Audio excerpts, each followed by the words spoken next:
all set? And then I'll probably come in 45 minutes and then have time for questions. Okay.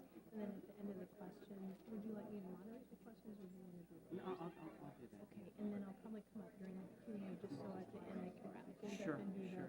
And I'm sure it's a very sympathetic audience. And Yes, you should be, you should be good. All right. All right. We're going to go ahead and get started this afternoon. Again, I want to welcome all of you and thank you for being here. We are so blessed to have, again, Bishop Bricken with us, our medical chaplain, Father Klingheisen. And today we have an amazing speaker, Father Robert McTeigue, who will be talking about moral courage in medicine. And I personally cannot imagine a more relevant topic today, because in my years of medicine, and I'm not going to tell you exactly how long that is, a few more than a few, I have seen a dramatic change in what's happening both in our society and in medicine. I see a shift taking place from the culture of life to the culture of death. And I think whether you are in medicine, a patient in medicine, or touched by medicine, it relates to all of us. And if we do not recognize this cataclysmic shift that's taking place quickly, we will not be able to reverse it, at least anytime soon. We have great hope, though, because we have our faith and we have God. And we know in the end who wins. But in the meantime, we are called to know our faith, learn our faith, and share our faith, and then defend it in whatever specialty, whatever walk of life we are in. And so today, I would like to introduce Father McTeigue, who is an expert in what we're going to be hearing about today. He is an adjunct professor of philosophy at the Ave Maria University. His areas of expertise, in addition to philosophy, include medical ethics. He has all of his degrees from my son's alma mater, the Catholic University of America, an amazing place.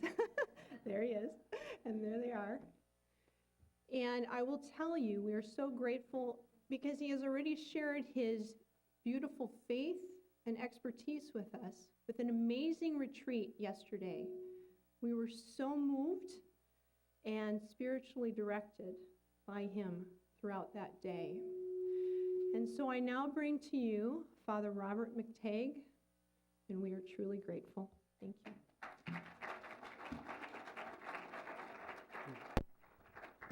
I'm going to play with the volume just for a little bit because I'm part Italian and eventually I'll be waving my hands and shouting, and I don't want reverb, and I also don't want to frighten the children. Do you want to hear a story? On the night before the Allied invasion of Normandy, an American paratrooper was blown off course, and he found himself tangled inextricably in a tree. And during the night, hanging there, he fought the temptation against despair. And as the sun rose, he saw in the distance a church. Finally, two friars emerged from the church, and he called out to them, "Excuse me, fathers, can you tell me where I am?" And the friars went off into a huddle for about half an hour, and one of them came back and said, "Yes, sir, we can tell you where you are. You're in a tree." And the soldier said, "Oh, you two must be theologians." "Well, that's right. How did you know?" And he said, "Well, because you've told me the truth, and it hasn't helped me." Now, some of my best friends have studied theology, so it's okay. Let's do better than that this evening, right? See, theology can certainly give you the truth, but we will still have a battle on our hands. And yes, the truth will help you if you let it, but it's not guaranteed to bring you comfort. That's not what it's for. It can, however, bring you hope, which is essential for courage, which is our topic this evening. Now, why do I say this evening that we are facing great difficulties? Well, let's start with how we Catholics use some not so helpful language when speaking of faith and of courage and of medicine. September, I spoke in Orlando, Florida at the National Conference of the Catholic Medical Association and emblazoned on all the literature there was the title of the conference, namely, Courage in Medicine, Defending and Proclaiming the Faith in the New Evangelization. Now, that's actually a fine title. We might even consider it an excellent title if we could just nail down exactly what the phrase the new evangelization means. I fear that over the years, the new evangelization has become one of those infinitely plastic phrases that can be stretched and shaped to be given any meaning that any speaker happens to want. Just like those old classics, such as the Spirit of Vatican II, or social justice, or diversity, or inclusiveness, or more recently, the Spirit of Pope Francis. Now, we may have surmised that no one else knows what those phrases mean either, even as we have gleaned that it would be gauche not to speak of them approvingly. So it seems that the phrase the new evangelization can be used to justify anything. Why does the parish need new hymnals? The new evangelization. Why do we have bingo on Friday nights? The new evangelization. Why should this Easter egg hunt be better and bigger than ever? The new evangelization. On and on it goes. If we look back, however, at the writings of St. John Paul, we see that he indicated that the new evangelization was a necessary effort to re-evangelize Catholics who've fallen away from the faith. You know, the second largest religious demographic in the United States is fallen away Catholic.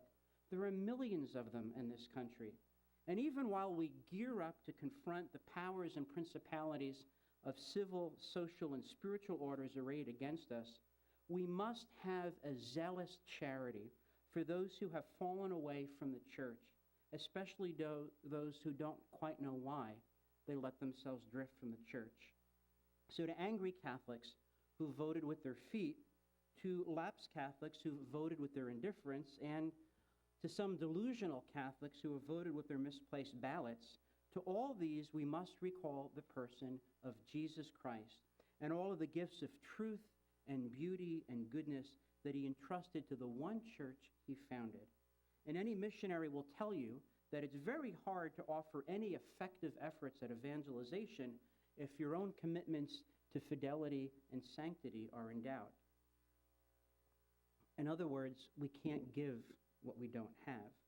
So before we undertake any program of evangelization on behalf of anyone else, we have to make sure that we ourselves have been truly evangelized and catechized and sanctified. And I maintain that we will more likely be able to undertake the task of our own ongoing conversion if we are convinced that we have something to give and convinced that we have a lot to lose. Well, what do I mean by that? Let me illustrate with another story. And this is a story that, unfortunately, almost everyone in medicine will be familiar with. I'm sure you've heard it more than once, and very likely most of you have lived it. Picture this. You arrive at your office Monday morning at 7:30, and you arrive tired and cranky and frustrated. And you find yourself in a state of distress on Monday morning because you spent your entire weekend catching up on notes and bills and forms and all the other kinds of paperwork and accounting that your partners, your office manager, and various government administrations want to bury you with. And that doesn't include the 40 prescription renewals that came in over the weekend, or the 5 demands for instant callbacks for invalid mothers cared for by anxious daughters.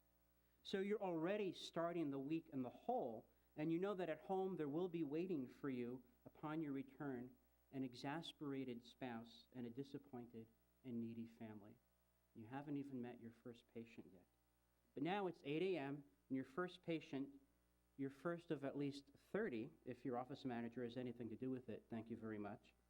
Your first patient arrives, and within 10 seconds, you know that your day is on the verge of ruin. Your first patient is 14 years old, and the first word out of her mouth is, "I got cramps." Now, you know in this case where to find the well-trod path of least resistance. You already know what your office manager, nearly all of your colleagues, and very nearly all of your self-identified Catholic colleagues expect you to do. Expect you to pick up the prescription pad, write the prescription for oral contraceptives, and move on to the next patient. Because you know that if you spend the time with that girl that she needs and deserves, then your carefully scripted schedule will be shredded. But it gets worse. This young lady, we'll call her Miley, see, Father knows, she thrust a piece of paper into your hand that says, if you're going to be on the pill anyway, why not use the one that gives you clear skin? This she found in an ad from 17 magazine. And while you wonder why a 14-year-old child is reading a magazine called 17, you also wonder if she's troubled to read the fine print, the bottom of the page that extends over on the back side of the page. And as you look at Miley's eager face, you dismiss the notion that she's ever read the fine print. But then it gets even worse, as her mother grabs you by the ear and drags you into the corner of the examination room and hisses at you, "I'm not ready to be a grandmother, just write the damn prescription." And notice no one's saying, "Oh my God, Father, that never happens, quit it." Notice that. So you look at angry mom, you look at pleading Miley, you think of your office manager, you think of your colleagues, and you think of your schedule, and maybe you even think of your pastor, the much-beloved Father Cheerful down at St. Typical's. And didn't he say something about people following their own conscience? And then well, that's the million-dollar question, isn't it? What do you do then? Now, you can be sure that the right answer has something to do with conscience. Now, let me address for just a moment the issue of conscience, because I think we use that word a lot these days, especially in conjunction with the words religious liberty and courts. And I'm sorry to say that even among people who should know better, the word conscience is used in the way that most of the world uses it, and not as fully formed and informed Catholics use it. See, conscience, first of all, is not the voice of your mother nagging you to eat your vegetables. It's also not your idiosyncratic opinion on morality, and it's certainly not your get-out-of-jail-free card for onerous regulations, as some people seem to believe. So it is conscience. It's not your personal preference for particular moral assertions, like some people have a preference for butter pecan over chocolate chip. See, conscience has an objective dimension and a subjective dimension. And the objective dimension is the moral law, which is universal for everyone, which must be applied to each individual and is available through unaided reason. The subjective dimension of conscience is at work when I, this unique individual, with my intellect and my will, see the truth of the moral law and then choose to obey it. I'm obliged to follow my conscience, not because it's my ever so special private little conscience unique to me. I'm obliged to follow my conscience because my conscience is summoned to conform my actions and my character to the moral truth. Now, you may have heard lawyers say that when the law is not on your side, pound the table. Pound the facts, and when the facts are not on your side, pound the law. And when the law and the facts are not on your side, pound the table. See, when we run to conscience clauses as our first and only line of defense, then we're simply pounding the table. And that doesn't make sense to me, because the facts, the science, are on the side of life. And the moral law available to everyone is on the side of life. So if I say I would never do an abortion, it's not because my little quirky Catholic conscience thinks abortions are icky. I won't do them because I know they're wrong. And you know what? I've taught 19-year-old sophomores how to prove the medical and moral truths about abortion, as well as contraception, in public against a hostile audience. This is not rocket science. If a 19-year-old sophomore can do it, maybe even a self-identified Catholic congressman could do it too. But it's not Christmas, so I'm not waiting for that to happen. So what I want to argue for the medical and moral fact that abortion is wrong, I must do so. And I don't want a special exemption or any conscience-based get-out-of-jail-free card. I don't want to appear to be indulging in religious special pleading, begging to be excused from performing abortions just because I'm a Catholic working at a Catholic institution. See, because if I get that exemption, which won't last, let's not kid ourselves, even if I get that exemption, that leaves everybody else on the hook for abortion, and that's not okay.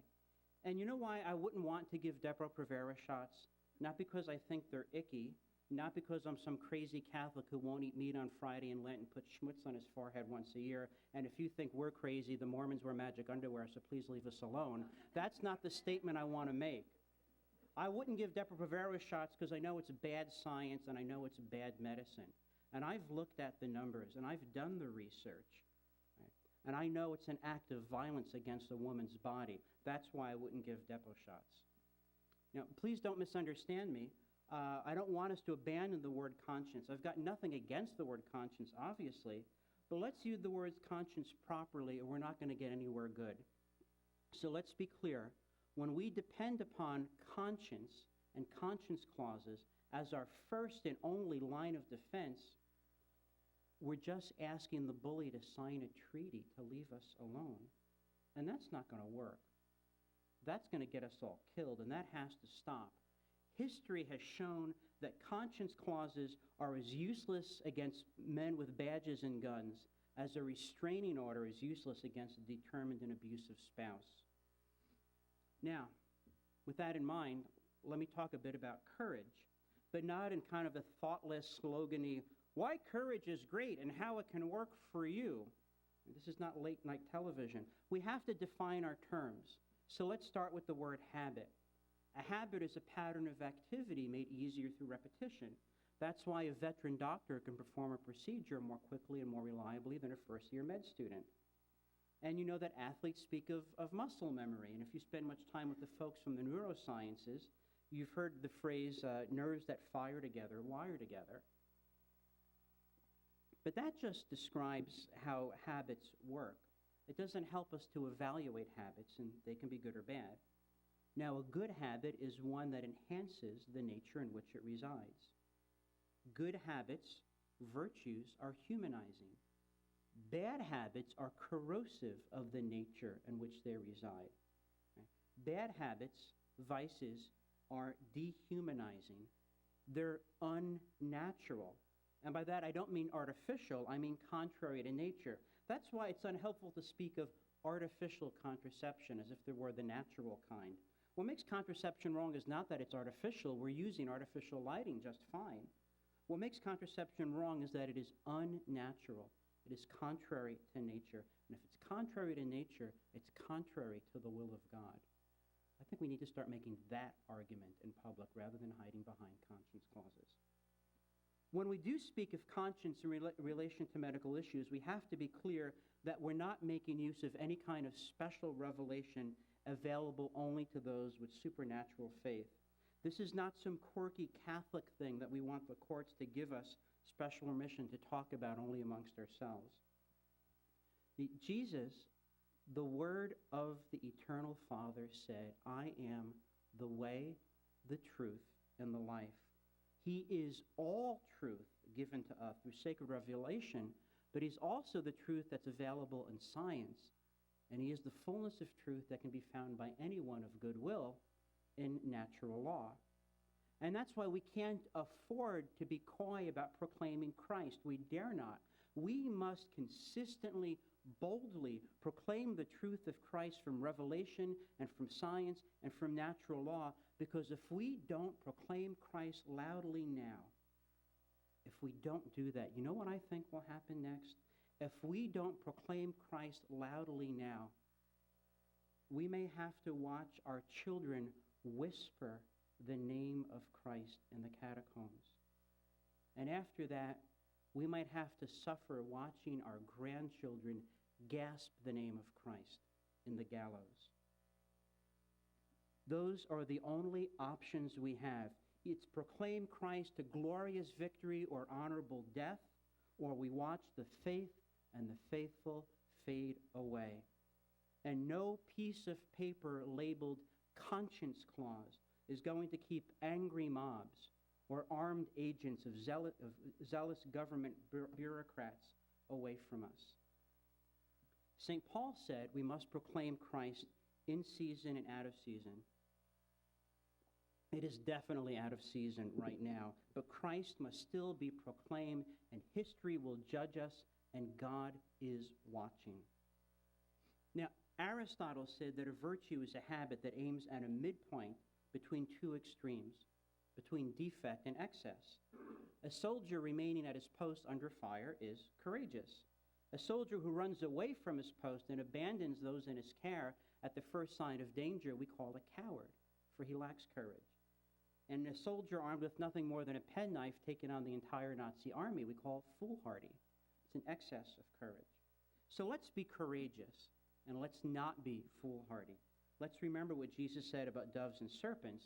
but still, let's be courageous. Now, what sorts of habits has the Western tradition identified as virtuous?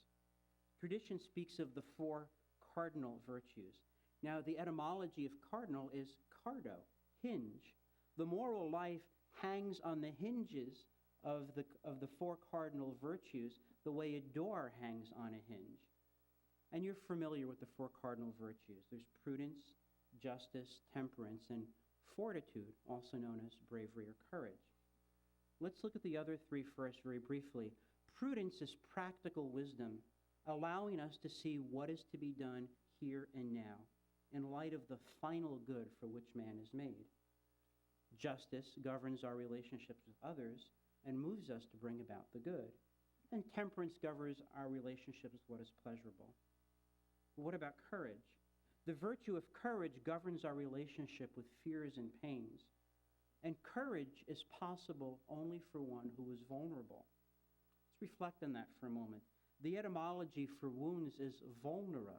Someone who's vulnerable is someone who's woundable, someone who can be injured, someone who can suffer loss, even irreplaceable loss, including the loss of life. And courage is oriented towards protecting what is good, and for the sake of justice and charity, even at the cost of a terrible loss to oneself. And courage has to have a worthy object. Bungee jumping is just stupid. It's not courageous. There's no reason to risk your life for that. Running into a burning building to rescue a child is courageous. Running into a burning building to rescue the Budweiser is foolish. And I have to say that from time to time because I teach undergraduates. Now, in Christian life, we believe that the highest form of faith is martyrdom, a willingness to remain faithful even at the cost of the shedding of one's own blood, even unto death. And we know that the Greek root of the word martyr is witness. The martyr bears witness. He testifies with his own blood that there is a greater good he is unwilling to lose, even at the cost of all other lesser goods. The martyr testifies with his own blood that there is an integrity, a wholeness, a unity so precious that he's willing to lose all else, to let his own life be shattered, even destroyed, so as to maintain his unity with the highest integrity, the greatest wholeness, which of course is friendship with Christ. Now, St. Thomas Aquinas wrote that courage preserves the way for and secures the good both by means of attack and of endurance. And I'd like to speak about courageous attack first, as we hardly, if ever, hear of Christians going on the offensive for the sake of the good. And you know what? No one ever says, look out, here come the Catholics with their conscience clause. We need something else. Christian courage is expressed through the mode of attack and is tied up with hope and anger. St. Augustine had a beautiful statement. He said, hope has 2 beautiful daughters, and their names are anger and courage. Anger at the way things are, and courage to see that they do not remain as they are. My friends, things cannot remain as they are. We are running out of time. A courageous act is not an act of futility, but is done with an openness to, a hope for, victory. And without anger, without what Aquinas calls a just wrath, we will not have the energy and the zeal necessary to protect the weak and to promote the good. Aquinas held that the brave man uses just wrath and attack, and he says, for it is peculiar to wrath to pounce upon evil. Thus fortitude and wrath work directly upon each other. Isn't that amazing? Aquinas says that the work of the courageous Christian is to pounce upon evil. When was the last time you saw a good Christian pounce? I think we need to do a whole lot more pouncing. I'd be willing to get up earlier in the morning if I knew that there'd be a good Christian pouncing to look forward to. And I think we would not be in half the mess we're in today if only Christians had pounced when it was time to pounce. And without claiming divine insight into anyone's motivations or the state of anyone's soul, I think we need to start publicly naming evil as evil. I don't want to just whisper inside of my own conscience. I say evil has to be named. I want to be able to say, look over there, that's evil, and I know it. I know it because I'm a being of reason and a recipient of grace, and I cannot remain silent in the presence of evil at work. I want to be able to name evil as truly evil, for I know that I have to go to the throne of God someday, and he's going to ask me, Bob, where was the voice I gave you? Why were not nature and revelation enough for you to name evil as evil in public? What more could I have given you to do that job? I don't want to have to face that at the beginning of eternity, and I don't think you do either.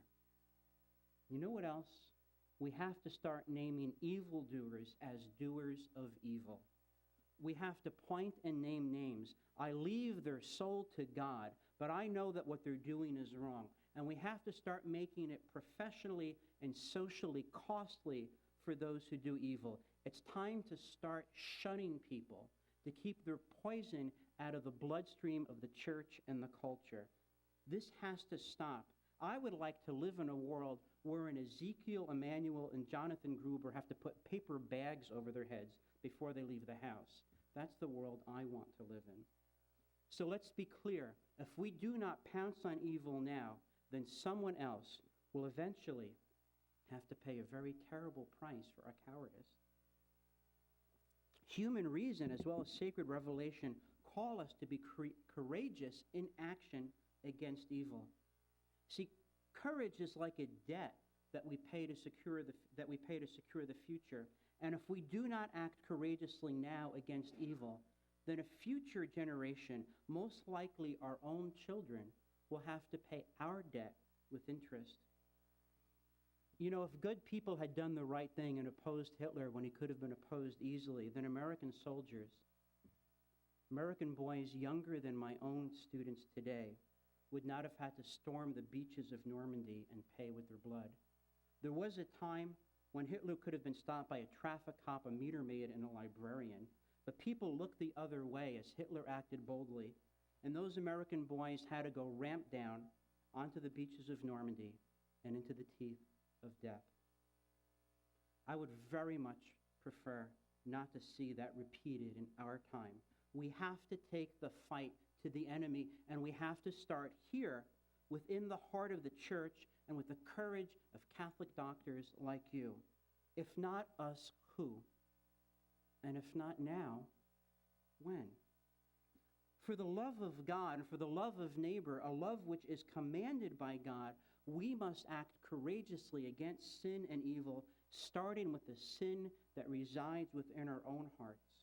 And I promise you, I will begin my campaign against sin and evil by first looking in the mirror.